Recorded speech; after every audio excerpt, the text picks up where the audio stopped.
ব্যক্তিগত শ্রেষ্ঠত্ব, তিনি ব্যক্তি হিসাবে তার কি রকমের শ্রেষ্ঠত্ব ছিল, আমরা যদি হাদিসগুলো ঘাটাঘাটি করি এবং কোরআনে কারীমের অনেক আয়াত, যে আয়াত এবং হাদিসগুলোতে নবী করিম সাল্লাল্লাহু আলাইহি সাল্লামের তার ব্যক্তিগত বৈশিষ্ট্য ফুটে ওঠে, বলি সুবহানাল্লাহ। সম্মানিত ভাইরা, দেখেন, নামের দিক থেকে যদি আমরা নবী করিম সাল্লাল্লাহু আলাইহি সাল্লামের শ্রেষ্ঠত্ব বলতে যাই, তাহলে পৃথিবীতে নামের দিক থেকে হচ্ছেন সর্বশ্রেষ্ঠ ব্যক্তি হচ্ছেন মুহাম্মদ রাসূলুল্লাহ সাল্লাল্লাহু আলাইহি ওয়াসাল্লাম। হযরতে মুহাম্মদ ইবনে জুবাইর ইবনে মুতাইম হাদিসটি বর্ণনা করেন। তিনি বলেন, রাসূলুল্লাহ সাল্লাল্লাহু আলাইহি ওয়াসাল্লাম বলেন, ইন্নালি আসমান, আমার অনেকগুলো নাম আছে। আনা মুহাম্মদ, আমার একটি নাম হচ্ছে মুহাম্মদ। ওয়া আনা আহমদ, আরেকটি নাম হচ্ছে আহমদ। ওয়া আনাল মাহিল্লাযী ইয়ামহুল্লাহু বিল কুফরা, আমার আরেকটি নাম হচ্ছে মাহি, অর্থাৎ মাহি হচ্ছে ওই ব্যক্তি যার মাধ্যমে আল্লাহ পাক কুফরিকে মিটাইয়া দেন। সুবহানাল্লাহ। নবী করিম সাল্লাল্লাহু আলাইহি সাল্লাম বলেন, আমার নাম হচ্ছে মাহি, এই কারণে মাহি বলা হয় যে আল্লাহ পাক আমার মাধ্যমে কুফরিকে মিটাই দিয়েছেন পৃথিবী থেকে, এই জন্য আমার নাম মাহি। এরপরে নবী করিম সাল্লাল্লাহু আলাইহি সাল্লাম বলেন, ওয়ানাল হাশিরুল্লাযী ইহশারুন নাসু আলা কদামি, আর কিয়ামতের ময়দানে আমার মাধ্যমে আল্লাহ পাক সমস্ত মানুষকে একত্রিত করবেন, এই কারণে আমার আরেকটি নাম হচ্ছে হাশির, বলি সুবহানাল্লাহ। সম্মানিত ভাইরা, নবী করিম সাল্লাল্লাহু আলাইহি সাল্লামের চতুর্থ নাম এই হাদিসে হাশির বলে উল্লেখ করা হয়েছে, এবং পঞ্চম নাম হচ্ছে ওয়া আনাল আকিবুল্লাযী লাইসা বা'দাহু নাবিয়্যুন, আর আমি হইলাম আকিব। আকিব অর্থ হচ্ছে যে যার আগমনের পরে আর কোন নবী আগমন করবে না, অর্থাৎ আমার মাধ্যমে আল্লাহ পাক নবুয়তের যে ধারা, এটাকে চিরতরে বন্ধ করে দিয়েছেন, এই কারণে আমার নাম হচ্ছে আকিব, বলি সুবহানাল্লাহ। সম্মানিত ভাইরা, দেখেন, নবী করিম সাল্লাল্লাহু আলাইহি সাল্লামের যে নাম, আল্লাহ পাক কোরআনে কারীমে নবী করিম সাল্লাল্লাহু আলাইহি সাল্লামের অনেকগুলো নাম বর্ণনা করেছেন, আমরা সেদিকে যাব না। তো দেখেন, নবী করিম সাল্লাল্লাহু আলাইহি সাল্লামের যে দুটি নাম মুহাম্মদ এবং আহমদ, আল্লাহর পয়গম্বরের পূর্বে পৃথিবীতে আর কোন ব্যক্তির এই দুইটা নাম ছিল না। সুবহানাল্লাহ। এই দুইটা নাম আর কোন ব্যক্তির ছিল না। পৃথিবীর সূচনা লগ্ন থেকে মুহাম্মদ সাল্লাল্লাহু আলাইহি সাল্লামের আগ মুহূর্ত পর্যন্ত মুহাম্মদ এবং আহমদ, এই দুইটা নাম কোন মানুষের ছিল না। সুবহানাল্লাহ, সুবহানাল্লাহ। আল্লাহ পাক স্পেশালি এই দুইটা নাম নবী করিম সাল্লাল্লাহু আলাইহি সাল্লামের জন্য বরাদ্দ রেখেছিলেন, যার কারণে পৃথিবীর কোন মানুষ আহমদ নামও রাখে নাই, মুহাম্মদ নামও রাখে নাই। দেখেন, ইমাম সুহাইলি রাহমাতুল্লাহ আলাইহি তিনি বলেন যে নবী করিম সাল্লাল্লাহু আলাইহি সাল্লামের যে নাম, এই নামের সংখ্যা হচ্ছে 200টি। সুবহানাল্লাহ বলেন। আল্লাহর পয়গম্বরের নামের সংখ্যা কতটি? 200টি। এরপরে ইমাম কুরতুবী রাহমাতুল্লাহ আলাইহি বলছেন, রাসূল সাল্লাল্লাহু আলাইহি সাল্লামের নামের সংখ্যা হচ্ছে 300টি। ইমাম কুরতুবী 300টি নামের কথা উল্লেখ করেছেন তার তাফসীরে কুরতুবীতে। এবং ইমাম ইবনুল কাইয়িম রাহমাতুল্লাহ আলাইহি তিনি তার জাদুল মাআদে উল্লেখ করেছেন যে নবী করিম সাল্লাল্লাহু আলাইহি সাল্লামের সহিহ সূত্রে জানা যায় নাম হচ্ছে 50টি। কয়টা নাম? 50টি। সহিহ সূত্রে ইমাম ইবনুল কাইয়িম রাহমাতুল্লাহ আলাইহি বলেন যে নবী করিম সাল্লাল্লাহু আলাইহি সাল্লামের 50টি নাম প্রমাণিত। সুবহানাল্লাহ বলেন। সম্মানিত ভাইরা, দেখেন, নবী করিম সাল্লাল্লাহু আলাইহি ওয়াসাল্লাম বলেন যে ইন্নামা সুম্মিতু আহমদ ওয়া মুহাম্মাদান লিআন্নি আহমদ বাইনা ইয়াদাই রাব্বি ওয়া ইউহমাদু লি আহলিল আরদ। নবী করিম সাল্লাল্লাহু আলাইহি ওয়াসাল্লাম বলেন যে আল্লাহ পাক আমার দুটি নাম রেখেছেন, একটি হচ্ছে মুহাম্মদ, আরেকটি হচ্ছে আহমদ। আল্লাহ পাকের আমি বেশি প্রশংসা করি, যার কারণে আল্লাহ পাক আমার নাম রাখছে মুহাম্মদ। আল্লাহর প্রশংসা বেশি করার কারণে মানুষ, পৃথিবীতে যত মানুষ আছে, মানুষ আমার বেশি প্রশংসা করে, যার কারণে আমার নাম হচ্ছে আহমদ। সুবহানাল্লাহ বলেন। সম্মানিত ভাইরা, নবী করিম সাল্লাল্লাহু আলাইহি সাল্লাম হচ্ছেন সবচেয়ে বেশি প্রশংসাকারী, আল্লাহ পাকের বেশি প্রশংসা করেন, যার কারণে পৃথিবীর মানুষ তার বেশি প্রশংসা করে। ঠিক কিনা? আল্লাহর নবী আল্লাহর প্রশংসা করছে, তাহলে আমরা যদি আল্লাহ পাকের বেশি প্রশংসা করি, আল্লাহর গুণকীর্তন করি, আল্লাহর সাথে যত সম্পর্ক রাখবো, মানুষের ভালোবাসা আমাদের প্রতি বৃদ্ধি হবে। আল্লাহ পাক এটা তৈরি করে দিবেন, যেমনটা তৈরি করেছিলেন মুহাম্মদ সাল্লাল্লাহু আলাইহি সাল্লামের ব্যাপারে। সুবহানাল্লাহ। সম্মানিত ভাইরা, দেখেন, ইমাম ইবনুল কাইয়িম রাহমাতুল্লাহ আলাইহি তিনি বলেন যে রাসূল সাল্লাল্লাহু আলাইহি সাল্লামের আগে আহমদ ও মুহাম্মদ এই দুটি নাম কারো রাখা হতো না। সুবহানাল্লাহ বলেন। আল্লাহ নবীর আগে এই দুইটা নাম কারো রাখা হয় নাই। তো সম্মানিত ভাইরা, এরপর ইমাম ইবনে হিশাম রাহমাতুল্লাহ আলাইহি তিনি বলেন যে কুরাইশরা বলতো মুহাম্মদ নাম আমরা ইতিপূর্বে কখনোই শুনি নাই। তাহলে কুরাইশ যারা, তারা মুহাম্মদ নামটা কখনোই শুনে নাই। তাহলে এখান থেকে প্রতীয়মান হয় যে সেই সময় কোনো মানুষের নাম মুহাম্মদ ছিল না, কোনো মানুষের নাম আহমদ ছিল না। ইমাম কুরতুবী রাহমাতুল্লাহ আলাইহি বলেন যে রাসূল সাল্লাল্লাহু আলাইহি সাল্লামের আগে আহমদ নাম পৃথিবীতে আর একটা মানুষেরও ছিল না। সুবহানাল্লাহ।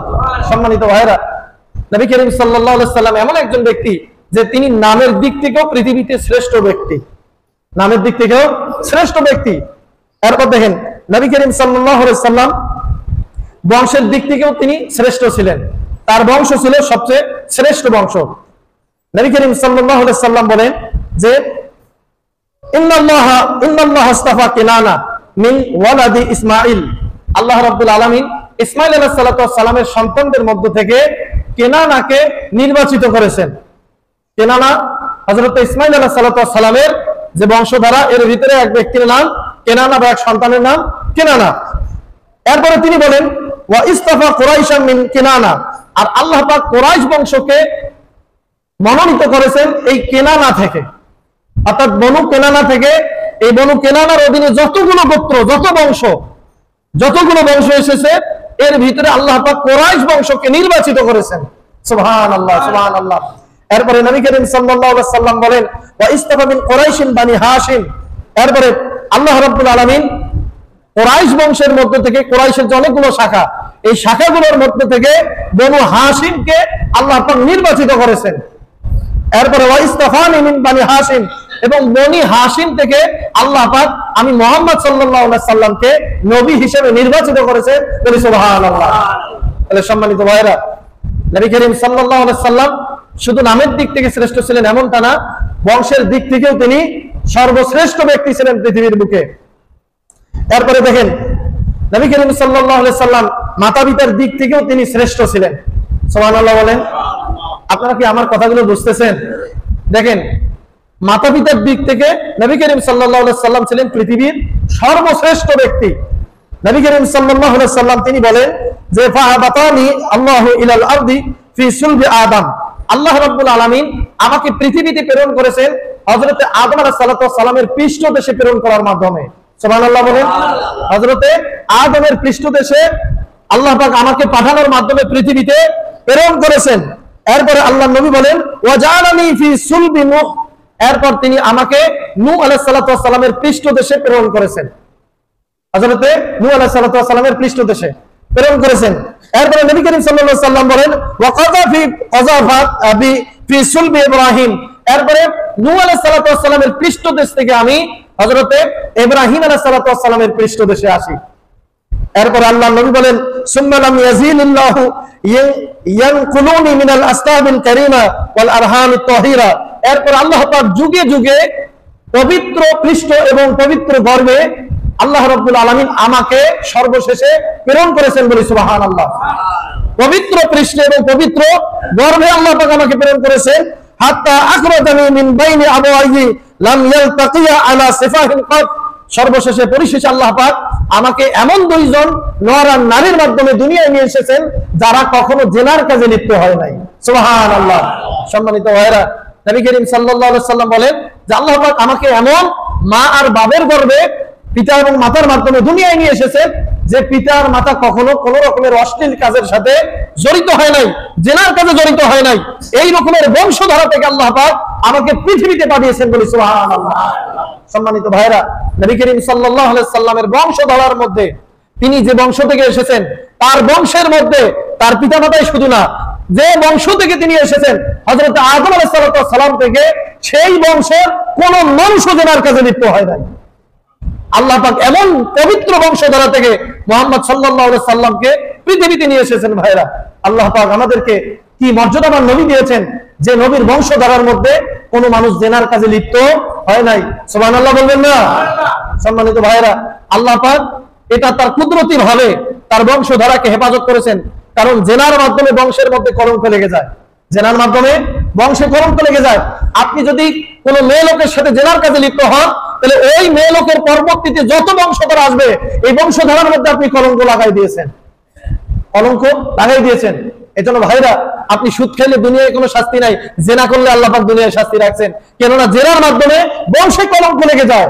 জেনা তাহলে কত বড় অপরাধ, চিন্তা করে দেখেন। এই জেনার সাথে সম্পর্ক রাখা যাবে না ভাইরা। আল্লাহ পাক যেন আমাদেরকে এই জেনার থেকে হেফাজত করে, বলে আল্লাহুম্মা আমিন। সম্মানিত ভাইরা, এরপর দেখেন, আমি আপনাদেরকে তত্ত্বসূত্রগুলো বলতেছি না, এগুলো বলতে গেলে অনেক সময় লাগবে।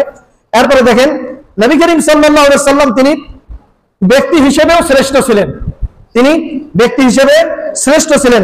হযরত আব্বাস রাদিয়াল্লাহু তাআলা আনহু তিনি বলেন যে আমি নবী করিম সাল্লাল্লাহু আলাইহি সাল্লামকে বললাম যে ইয়া রাসূলুল্লাহ ইন্না কুরাইশান জালাসু ফাতাযাকারু আহসাবাহুম বাইনাহুম, আমি কুরাইশদের পাশ দিয়ে গমন করছি, এক পর্যায়ে শুনতে পাইলাম যে কুরাইশরা নিজেদের মধ্যে আলাপ আলোচনা করতেছে। এরপরে ফাজালু মাসলাকা কামাসালি নাখলাতিন ফি কাবওয়াতিন মিনাল আরদ, এবং জমিনে একটা খেজুর গাছ, ময়লা আবর্জনাপূর্ণ জমিনে একটা খেজুর গাছ জন্ম নিলে পরে যেরকম সেই খেজুর গাছের সাথে আপনাকে তুলনা করা হচ্ছে। কুরাইশরা নিজেদের মধ্যে এই আলোচনা করতেছে। নবী করিম সাল্লাল্লাহু আলাইহি সাল্লামকে হযরত ইবনে আব্বাস রাদিয়াল্লাহু তাআলা আনহু এই কথা বললেন। নবী করিম সাল্লাল্লাহু আলাইহি সাল্লাম তিনি বললেন যে ইন্নাল্লাহা খালাকাল খালকা ফাজআলানি মিন খায়রিহিম মিন খায়রি ফিরাকিহিম। নবী করিম সাল্লাল্লাহু আলাইহি সাল্লাম বলেন যে আল্লাহ রাব্বুল আলামিন আমাকে এমন সম্প্রদায় থেকে তৈরি করেছেন, সৃষ্টি করেছেন। আল্লাহ পাক পৃথিবীর বুকে দুইটা জাতিকে আল্লাহ পাক পৃথিবীতে পাঠিয়েছেন। একটা হচ্ছে আরব জাতি, আর একটা হচ্ছে অনারব জাতি। কয়টা জাতি বলেন তো? দুইটা জাতি। একটা হচ্ছে দুইটা দল, একটা হচ্ছে আরব, আর একটা হচ্ছে কি আজাম, অর্থাৎ অনারব। নবী করিম সাল্লাল্লাহু আলাইহি সাল্লাম বলেন যে আল্লাহ পাক আমাকে অনারব থেকে পাঠান নাই, আল্লাহ রাব্বুল আলামিন আমাকে আরব জাতি থেকে প্রেরণ করেছেন পৃথিবীর বুকে। বলি সুবহানাল্লাহ। নবী করিম সাল্লাল্লাহু আলাইহি সাল্লাম বলেন যে জাতিগত দিক থেকে আমি হচ্ছি উত্তম। এরপরে নবী করিম সাল্লাল্লাহু আলাইহি সাল্লাম বলেন যে ফাজআলানি মিন খায়রি কাবিলাতিন, আল্লাহ রাব্বুল আলামিন আমাকে প্রেরণ করেছেন উত্তম কবিলা থেকে, উত্তম গোত্র থেকে আল্লাহ পাক আমাকে পৃথিবীতে প্রেরণ করেছেন। সুম্মা তাখায়্যারাল বুয়ুতা ফাজআলানি মিন খায়রি বুয়ুতিহিম, এরপর আল্লাহ রাব্বুল আলামিন আমাকে পৃথিবীতে সর্বশ্রেষ্ঠ ঘরে প্রেরণ করেছেন। বলি সুবহানাল্লাহ। সর্বশ্রেষ্ঠ যে ঘরটা পৃথিবীর বুকে, আল্লাহ পাক সেই ঘরটাতে আমাকে পাঠাইছে। তারা আমার ব্যাপারে যে আজে বাজে কথা বলতে থাকুক, কিন্তু আল্লাহ পাক পৃথিবীর বুকে যে দুইটা দল প্রেরণ করেছে, এই দুই দলের ভিতরে সর্বশ্রেষ্ঠ যে দল আরব জাতি, আরব জাতির মধ্য থেকে আল্লাহ পাক আমাকে পাঠিয়েছেন। আরব জাতির মধ্য থেকে বনি হাশিম গোত্র থেকে আল্লাহ পাক আমাকে পাঠিয়েছেন। আল্লাহ পাক যে ঘরটা থেকে আমাকে প্রেরণ করেছেন, পাঠিয়েছেন, সেই ঘরটা হচ্ছে পৃথিবীর সর্বশ্রেষ্ঠ ঘর। চিৎকার করে বলি সুবহানাল্লাহ। সম্মানিত ভাইরা, আল্লাহ পাক আমাদেরকে কত মর্যাদাবান নবী দিয়েছেন, যে ব্যক্তি হিসেবে নবী করিম সাল্লাল্লাহু আলাইহি সাল্লাম হচ্ছেন সর্বশ্রেষ্ঠ ব্যক্তি। এরপরে নবী করিম সাল্লাল্লাহু আলাইহি সাল্লাম হচ্ছেন পৃথিবীতে যত নবী আছে সমস্ত নবীর মধ্যে শ্রেষ্ঠ নবী হচ্ছে মুহাম্মদুর রাসূলুল্লাহ সাল্লাল্লাহু আলাইহি সাল্লাম। হযরত আবু হুরায়রা রাদিয়াল্লাহু তাআলা আনহু তিনি বলেন নবী করিম সাল্লাল্লাহু আলাইহি সাল্লাম বলেছেন মাসালি ওয়া মাসালুল আমবিয়া'i মিন ক্বাবলি কামাসালি রাজুলিন বানা বুনিয়ানান।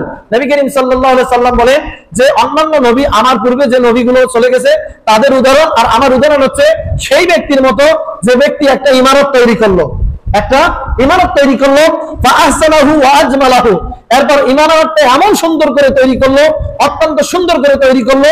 এরপরে ইল্লা মাউদিআ লাবিনাতিন মিন জাওয়ায়াতিন মিন জাওয়ায়াহু ফাজাআলান নাসু ইয়াতুফুনা বিহি ওয়া ইয়াজাবুনা লাহু।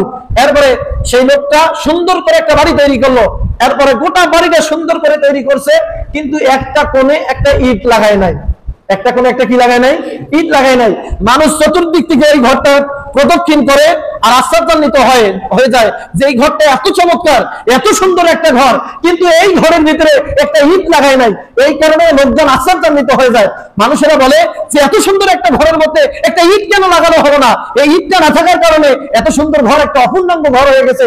নবী করিম সাল্লাল্লাহু আলাইহি সাল্লাম বলেন যে যে ইটটা এখনো লাগানো হয় নাই, সেই ইটটা হচ্ছে আমি নবীকে দিয়ে আল্লাহ পাক নবুয়তের যে ইমারতের ঘরে, ইমারতে যে একটা ইটের অভাব, সেইটা আল্লাহ পাক আমাকে নবুয়তি দান করে পূরণ করেছেন। বলি সুবহানাল্লাহ। সম্মানিত ভাইরা, নবীদের নবুয়ত পূর্ণাঙ্গতা লাভ করে নাই।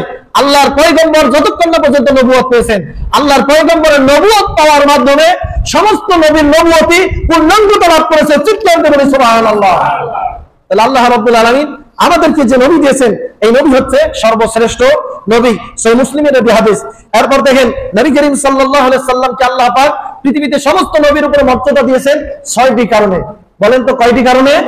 6টি কারণে আল্লাহ পাক সমস্ত নবীর উপরে মুহাম্মদ সাল্লাল্লাহু আলাইহি সাল্লামকে মর্যাদা দিয়েছেন। নবী করিম সাল্লাল্লাহু আলাইহি সাল্লাম বলেন ফুদ্দিলতু আলাল আম্বিয়াই বিসিত্তিন, 6 কারণে সমস্ত নবীর উপরে আমাকে সম্মানিত করা হয়েছে। এক নম্বর হচ্ছে উতিতু জাওয়ামিউল কালিমি, আল্লাহ পাক আমাকে জাওয়ামিউল কালিম দান করেছেন। জাওয়ামিউল কালিম, জাওয়ামিউল কালিম হচ্ছে অল্প কথায় ব্যাপক অর্থবোধক যে অর্থ বহন করে এই রকমের শব্দ, এই রকমের বাক্যের অধিকারী হচ্ছে মুহাম্মদ সাল্লাল্লাহু আলাইহি সাল্লাম। সুবহানাল্লাহ বলবেন না? সম্মানিত ভাইরা, এই গুণটা আল্লাহ পাক কোন নবীকে দান করেন নাই। আল্লাহর পয়গম্বর একটা কথা বলছেন, সংক্ষিপ্ত একটা কথা বলছেন, এর ভিতরে অনেক অর্থ এসে যাইতো। এত অর্থবোধক শব্দ নবী করিম সাল্লাল্লাহু আলাইহি সাল্লাম অল্প কথায় ব্যবহার করতেন, যে গুণটা আল্লাহ পাক আর কোন নবীকে দেন নাই। সম্মানিত ভাইরা, দেখেন আমাদের এই যে বাগধারা আছে না, আপনারা জানেন, যারা বাংলা বলছেন বাগধারা আছে, বাগবিধি, দেখবেন সামান্য একটা কথা, দুই একটা শব্দ মিলে একটা বাগধারা। তো এই বাগধারার মধ্যে দেখবেন অনেকগুলো অর্থ বহন করে, করে কি করে না? এরপরে ভাব সম্প্রসারণ দেখবেন সামান্য একটু কথা অনেক অর্থ বহন করে। নবী করিম সাল্লাল্লাহু আলাইহি সাল্লামকে আল্লাহ পাক এই রকমের মর্যাদা দিয়েছিলেন যে তার অল্প কথার মধ্যে অনেক গুণ রহস্য নিহিত থাকতো। এই গুণটা আল্লাহ পাক আর কোন নবীকে দেন নাই। সুবহানাল্লাহ, সুবহানাল্লাহ। সম্মানিত ভাইরা, এরপরে নবী করিম সাল্লাল্লাহু আলাইহি সাল্লাম বলেন যে আল্লাহ রাব্বুল আলামিন আমাকে দ্বিতীয় যে মর্যাদা দিয়েছেন ওয়া নুসিরতু বির-রু'বি, আল্লাহ পাক আমাকে ভয়াবহভাবে সাহায্য করেছেন। মানে আমাকে সাহায্য করা হয়েছে, মানে ভয়াবহভাবে, বিরাটভাবে আমাকে সাহায্য করা হয়েছে। এই রকমের সাহায্য আর কোন নবীকে করা হয় নাই। সম্মানিত ভাইরা, এই বিষয়ে আমি আলোচনা করেছিলাম যে নবী করিম সাল্লাল্লাহু আলাইহি সাল্লামের ভয় আল্লাহ পাক এমন করে দিয়েছিলেন যে 1 মাস দূরত্বে যদি কোনো কাফের থাকতো তাহলে সেই কাফেরের অন্তরের ভিতরে মুহাম্মদ সাল্লাল্লাহু আলাইহি সাল্লামের ভয় ঢুকে যাইত। সুবহানাল্লাহ, সুবহানাল্লাহ। সম্মানিত ভাইরা, নবী করিম সাল্লাল্লাহু আলাইহি সাল্লামকে আল্লাহ পাক এই মর্যাদা দিয়েছিলেন যে মর্যাদা আর কোন নবীকে দেন নাই। এরপর তৃতীয় নম্বর মর্যাদা আছে ওয়া হুইল্লাত বিল গনাইম, আল্লাহ পাক কোন নবীকে যুদ্ধলব্ধ সম্পদ ভক্ষণ করার বৈধতা দেন নাই, কিন্তু আল্লাহ পাক এই যুদ্ধলব্ধ সম্পদ, গনিমতের মাল, এইটা আল্লাহ পাক আমার জন্য বৈধ করে দিয়েছেন। যুদ্ধের মাধ্যমে যে সম্পদ অর্জিত হইতো এটা কোন নবী খাইতে পারতো না, কোন নবীর জন্য এটা বৈধ ছিল না। এটা একমাত্র বৈধ আল্লাহ পাক করে দিয়েছে মুহাম্মদ সাল্লাল্লাহু আলাইহি সাল্লামের জন্য। এই কারণে আল্লাহ পাক মুহাম্মদ সাল্লাল্লাহু আলাইহি সাল্লামকে অন্যান্য নবীর উপরে শ্রেষ্ঠত্ব দিয়েছেন। চতুর্থ নাম্বার হচ্ছে ওয়া জুইলাত লিয়াল আরদু তাহুরান ওয়া মাসজিদান, আল্লাহ পাক গোটা পৃথিবীকে আমার এবং আমার উম্মতের জন্য, গোটা পৃথিবীর মাটিকে পবিত্র করে দিয়েছেন। গোটা পৃথিবীর মাটি আমাদের জন্য পবিত্র এবং আমাদের জন্য সিজদার জায়গা করেছেন। সম্মানিত ভাইরা, মাটিতে যদি স্পষ্ট কোনো নাপাকি দেখা না যায় তাহলে সেই মাটি হচ্ছে কি? পাক। সেই মাটি কি? পাক। এমনকি মাটিতে যদি কোনো নাপাকি থাকে সেই নাপাকিটাকেও মাটি খেয়ে ফেলে, সেই নাপাকিটাও মাটি কি করে? সংশোধন করে দেয়। ভাইরা, এই মাটির এত পাওয়ার। নবী করিম সাল্লাল্লাহু আলাইহি সাল্লাম বলেন আল্লাহ পাক এই মর্যাদাটা কোন নবীকে দেন নাই, কোন নবীর উম্মতকেও দেন নাই। তাদের জন্য নির্দিষ্ট জায়গা ছিল ইবাদতের, নির্দিষ্ট কি ছিল? জায়গা ছিল।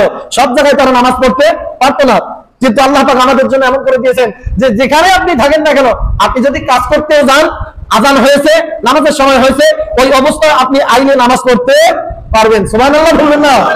আল্লাহ পাক এই মর্যাদাটা কোন নবীকে দেন নাই, কোন নবীর উম্মতকেও দেন নাই। সম্মানিত ভাইরা, এরপরে নবী করিম সাল্লাল্লাহু আলাইহি সাল্লাম বলে ওয়া উরসিলতু ইলাল খালকি কাফা, এবং আল্লাহ পাক গোটা পৃথিবীবাসীর জন্য আমাকে নবী করে পাঠিয়েছেন। গোটা পৃথিবীবাসীর জন্য। অতীতের যারা নবী এসেছে একটা নির্দিষ্ট ভূখণ্ডের জন্য তারা নবী হয়ে এসেছে, কিন্তু মুহাম্মদ সাল্লাল্লাহু আলাইহি সাল্লাম গোটা পৃথিবীবাসীর জন্য নবী হয়ে এসেছেন। এরপরে নবী করিম সাল্লাল্লাহু আলাইহি সাল্লাম বলেন ষষ্ঠ নাম্বার হচ্ছে ওয়া খুতিমা বিন নাবিয়্যুন, এবং আমার মাধ্যমে আল্লাহ পাক নবীদের আগমন ধারা বন্ধ করে দিয়েছেন।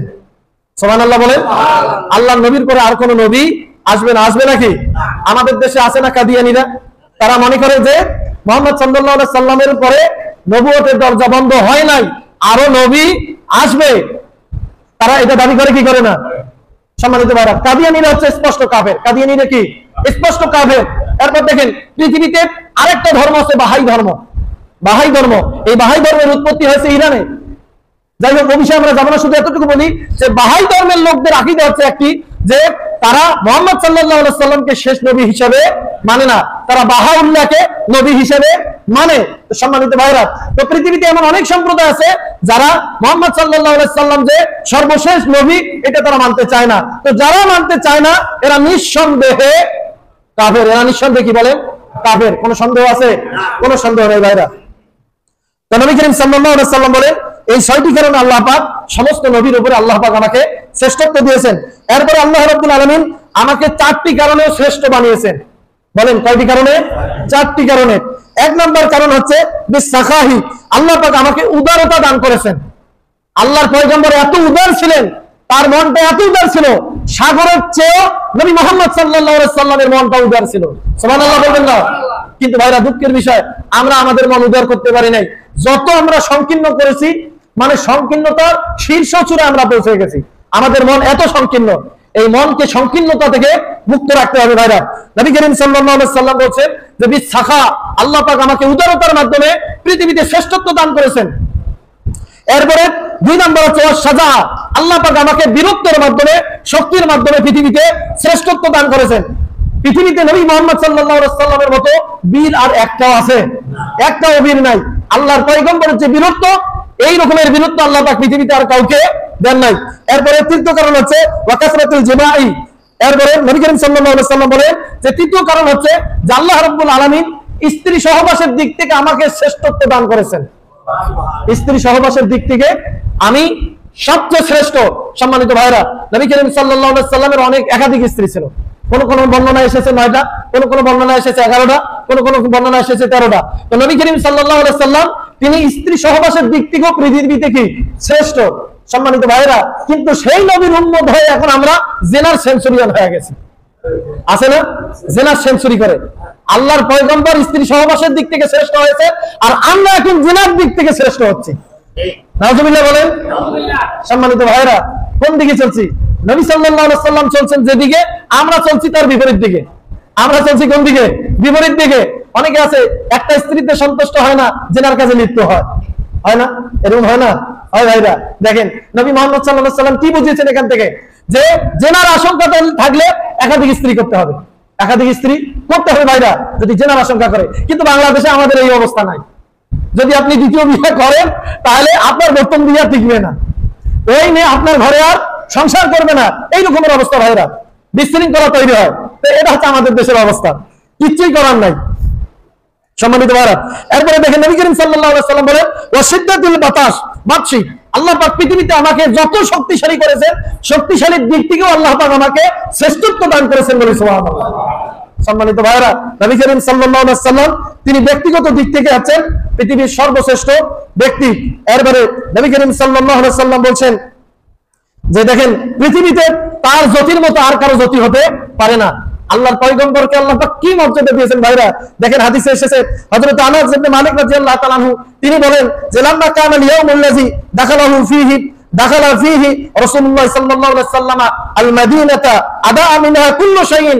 হযরত আনাস ইবনে মালিক রাদিয়াল্লাহু তাআলা আনহু বলেন যে নবী মুহাম্মদ সাল্লাল্লাহু আলাইহি ওয়াসাল্লাম যেদিন তিনি মক্কা থেকে মদিনায় হিজরত করেন, হিজরত করার প্রাক্কালে মদিনার প্রত্যেকটা জিনিস আল্লাহর পয়গম্বরের আগমনের সাথে সাথে আলোকিত হয়ে গিয়েছে। আল্লাহর পয়গম্বরের আগমনের সাথে সাথে প্রত্যেকটা জিনিস আলোকিত হয়েছে। এই মর্যাদা আল্লাহ পাক কোন নবীকে দেন নাই, পৃথিবীর কোন মানুষকে দেন নাই, একমাত্র এই মর্যাদা দিয়েছে মুহাম্মদ সাল্লাল্লাহু আলাইহি সাল্লামকে। চিৎকার করে বলি সুবহানাল্লাহ। সম্মানিত ভাইরা, আল্লাহর পয়গম্বর মক্কা থেকে মদিনায় হিজরত করেছেন, সেই রাস্তাকে আল্লাহ পাক আলোকিত করে দিয়েছেন, তার প্রত্যেকটা জিনিসকে আল্লাহ পাক আলোকিত করে দিয়েছেন। এরপরে হযরতে আনাস রাদিয়াল্লাহু তাআলা আনহু তিনি বলেন যে ফালাম্মা কানা ইয়াউমুল লাযী মাতা ফীহি আযলামা মিনহা কুল্লু শাইইন। নবী করিম সাল্লাল্লাহু আলাইহি সাল্লাম যে দিনে ইন্তেকাল করেন, যে দিনে মারা যান, ওয়াইন্না লাফি দাফনিহি হাত্তা আনকারনা কুলুবানা, নবী করিম সাল্লাল্লাহু আলাইহি সাল্লাম যে দিনে ইন্তেকাল করেন সেই দিনটার প্রত্যেকটা জিনিস অন্ধকারাচ্ছন্ন হয়েছিল। চিৎকার করে সুবহানাল্লাহ। সম্মানিত ভাইরা, আল্লাহর নবী যেদিন ইন্তেকাল করেছেন সবকিছু অন্ধকার হয়ে গেছে, সবকিছু অন্ধকার হয়ে গেছে। আর আল্লাহর পয়গম্বর যেদিন হিজরত করেছেন সবকিছু আলোকিত হয়েছে। হযরতে আনাস রাদিয়াল্লাহু তাআলা আনহু বলেন এরপরে নবী করিম সাল্লাল্লাহু আলাইহি সাল্লামকে যখন আমরা দাফন করলাম, মাথুন করে দিলাম, এই যে মাটি আমরা ঝাড়ি নাই, মাটি ঝাড়ার আগে আমরা মাটি দিলে হাত ঝাড়ি না। সাহাবায়ে কেরাম মাটি দেওয়ার পরে কি করতেন? হাত ঝাড়তেন। তো হযরত আনাস রাদিয়াল্লাহু তাআলা বলেন যে আমরা হাত তখন হাত থেকে মাটি ঝাড়তেই পারি নাই, তার আগেই আমরা অনুভব করছিলাম যে মুহাম্মদ সাল্লাল্লাহু আলাইহি ওয়াসাল্লামকে দাফন করার সাথে সাথে মনে হয় যেন আমাদের যে অন্তরের যে নূর, এই নূরও দাফন করে দিয়েছি। বলি সুবহানাল্লাহ। আমাদের অন্তরে যে নূর ছিল, আলো ছিল, সেই আলো আমাদের কমে যাচ্ছিল মুহাম্মদ সাল্লাল্লাহু আলাইহি সাল্লামকে যখন আমরা দাফন করেছি। সম্মানিত ভাইরা, আল্লাহ রাব্বুল আলামিন কি মর্যাদাবান নবী আমাদেরকে দিয়েছেন, যে নবী যেখানে যান সেটাই কি আলোকিত। আল্লাহর পয়গম্বর যে দিনে জন্মগ্রহণ করেন সেই দিনটাতে আল্লাহ পাক আলোকময় করে দিয়েছিলেন।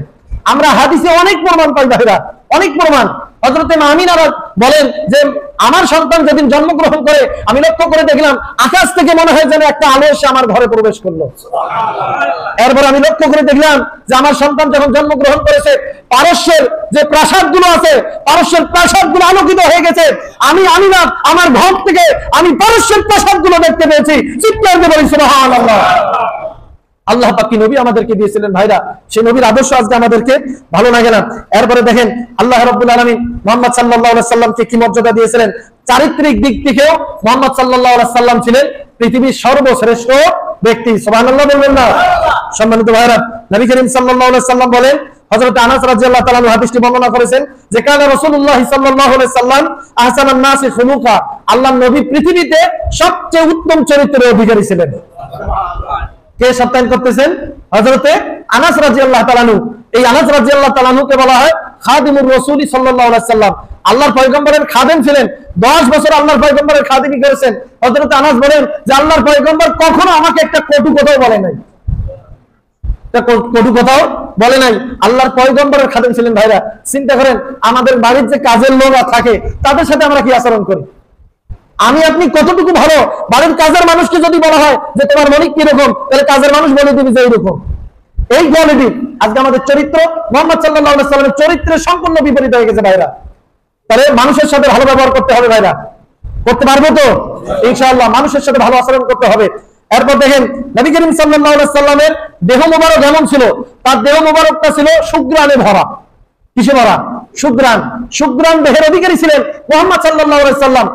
হযরত আনাস রাদিয়াল্লাহু তাআলা আনহু তিনি বলেন যে কানা নবী সাল্লাল্লাহু আলাইহি সাল্লাম ইয়াদখুলু বাইতা উম্মে সুলাইম, নবী করিম সাল্লাল্লাহু আলাইহি সাল্লাম একবার উম্মে সুলাইমের ঘরে প্রবেশ করলেন। ফায়ানামু আলা ফিরাশি, এরপর তার বিছানায় তিনি শুয়ে ঘুমিয়ে গেলেন, বিছানায় ঘুমিয়ে পড়লেন। হযরত আনাস রাদিয়াল্লাহু তাআলা আনহু তিনি বলেন ওয়ালাইসা ফীহি, এবং সেই সেদিন হযরত উম্মে সুলাইম তিনি তার ঘরের মধ্যে ছিলেন না। সংক্ষেপে বলি ভাইরা, এরপরে নবী করিম সাল্লাল্লাহু আলাইহি সাল্লাম আরেকদিন উম্মে সুলাইমের ঘরে প্রবেশ করেছেন।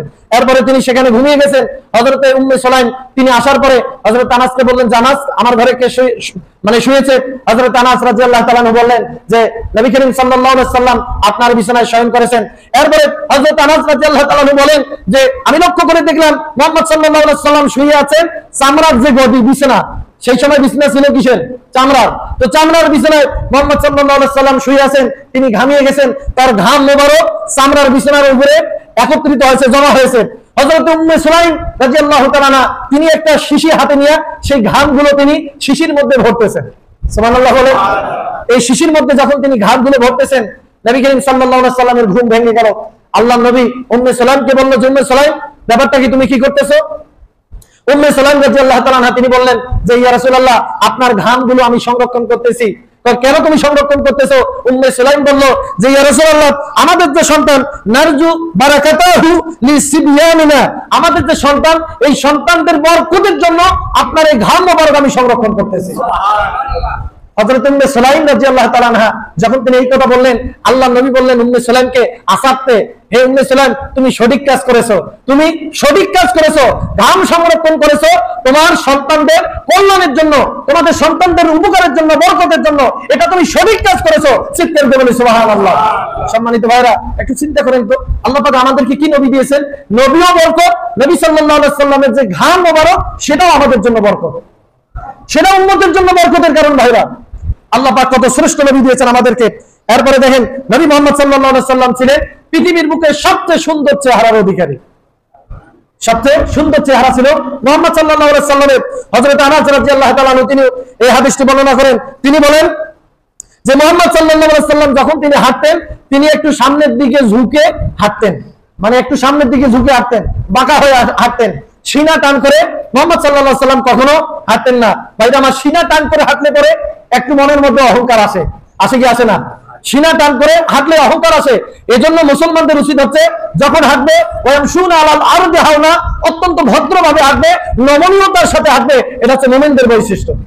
সুবহানাল্লাহ বলেন না? আল্লাহর পয়গম্বর একটু ঝুঁকে, তিনি সামনের দিকে ঝুঁকে পথ চলতেন। হযরতে আনাস রাদিয়াল্লাহু তাআলা আনহু এরপর তিনি বলেন, ওয়ালা মাসিস্তু দিবাজাতান ওয়ালা হারিরাতান আলিয়ানা মিন কাফি রাসূলুল্লাহ সাল্লাল্লাহু আলাইহি সাল্লাম। হযরতে আনাস রাদিয়াল্লাহু তাআলা আনহু তিনি বলেন যে আমি নবী মুহাম্মদ সাল্লাল্লাহু আলাইহি সাল্লামের হাতের চেয়ে এত নরম হাত আমি কখনো স্পর্শ করি নাই। এই যে কোনো কাপড় কিংবা রেশম, এই রেশমের চেয়েও মুহাম্মদ সাল্লাল্লাহু আলাইহি সাল্লামের হাত মোলায়েম ছিল, নরম ছিল। বলি সুবহানাল্লাহ।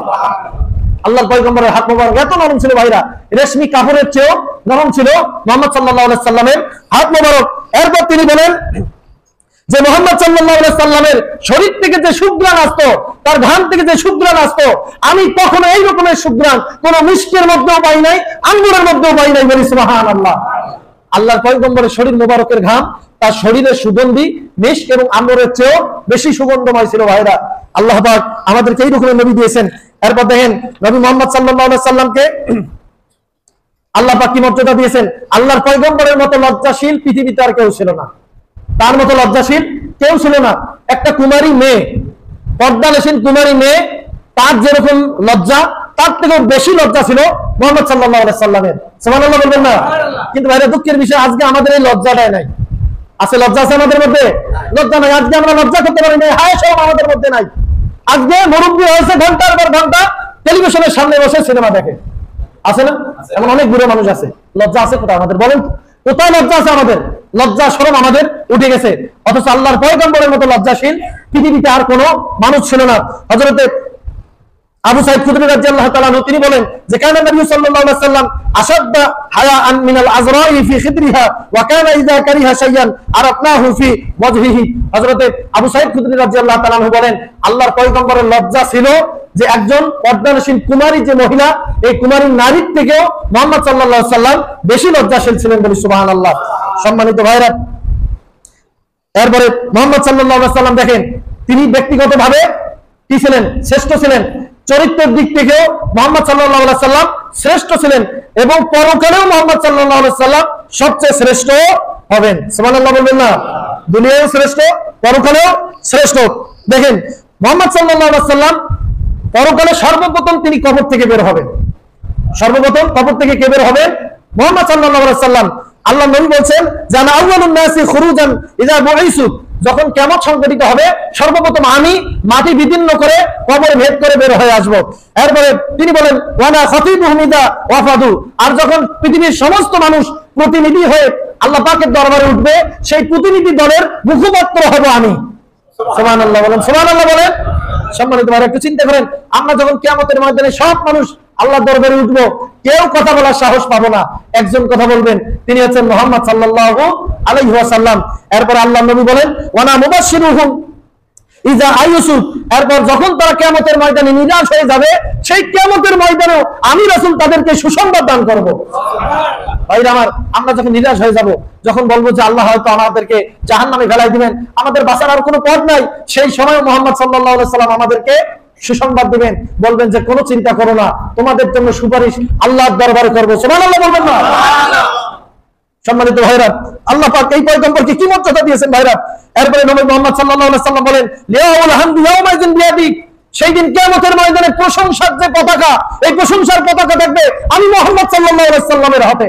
সুবহানাল্লাহ। আল্লাহর পয়গম্বর কিয়ামতের ময়দানেও আল্লাহ পাকের এত বেশি প্রশংসা করবে, আল্লাহ পাক এত সন্তুষ্ট হয়ে যাবেন, এত খুশি হয়ে যাবেন, আল্লাহর পয়গম্বরকে ডাক দিয়ে আল্লাহ পাক বলবেন হে মুহাম্মদ সাল্লাল্লাহু আলাইহি সাল্লাম, আপনার যত ইচ্ছা তত সুপারিশ করে আপনার উম্মতকে জান্নাতে নিয়ে যান। ভাইরা আমার, আল্লাহ পাক এই মর্যাদা দিবেন মুহাম্মদ সাল্লাল্লাহু আলাইহি সাল্লামকে। এরপরে মুহাম্মদ সাল্লাল্লাহু আলাইহি সাল্লাম বলেন ওয়ানা আকরামু ওয়ালাদি আদম আলা রাব্বি ওয়ালা ফাখরা, আমি কিয়ামতের ময়দানে আল্লাহ পাকের কাছে আদম সন্তানের মধ্যে সবচেয়ে শ্রেষ্ঠ মানুষ হিসেবে পরিগণিত হব। সুবহানাল্লাহ। শ্রেষ্ঠ মানুষ হবে মুহাম্মদ সাল্লাল্লাহু আলাইহি সাল্লাম কিয়ামতের ময়দানে আল্লাহর কাছে বাইরে। আল্লাহ নবী বলেন, এই মনে করে আমি কোনো অহংকার করি না, গর্ব করি না, আমি শ্রেষ্ঠ হতেই পারি, কিন্তু এতে আমার কোনো গর্ব অহংকার নাই। সম্মানিত ভাইরা, আল্লাহ পাক আমাদেরকে এমন একজন নবী দিয়েছেন, তিনি ব্যক্তিগতভাবে শ্রেষ্ঠ, চারিত্রিক দিক থেকে শ্রেষ্ঠ, তিনি হবেন কিয়ামতের ময়দানে সবচেয়ে শ্রেষ্ঠ, আমাদের সুপারিশকারী।